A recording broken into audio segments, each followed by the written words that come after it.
સરસ વાર્તા. એક રાજા જે તેના મંત્રીઓને કહેતો કે જ્યારે મારી મૃત્યુ થાય ત્યારે તમે મેં આજ સુધી જેટલું ધન કમાવ્યું છે તે બધું જ રસ્તા ઉપર પાથરી દેજો, અને મને જે કબ્રમાં લઈ જાઓ એમાંથી મારા હાથ બારે આમ લટકતા ખુલ્લા રાખજો, અને જે દુનિયામાં સૌથી સારામાં સારા જે વૈદ્ય હોય તેને મારી કબ્ર ઉપર કહેજો. તો આ બધી વાતથી તેના મંત્રીઓ પૂછતા કે આવું શું કામ રાજા?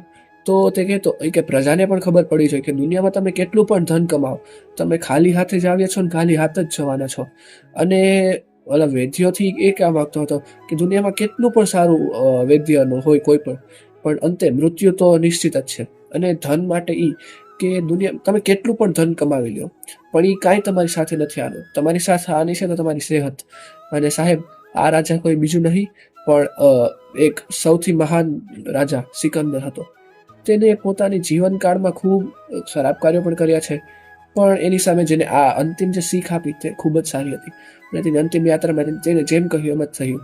અને માણસોએ ખૂબ સારી સારી પ્રેરણાઓ લીધી આ વાતથી. એટલે જો તમને આ વાત ગમી હોય તો લાઇક, શેર અને સબસ્ક્રાઇબ કરવાનું ભૂલશો નહીં. જો તમે લાઇક, શેર, સબસ્ક્રાઇબ કરશો નહીં મને ખબર છે, પણ તો બી જો તમને આ વાત ગમે તો ભાઈ માટે લાઇક, શેર, સબસ્ક્રાઇબ કરો. Thank you.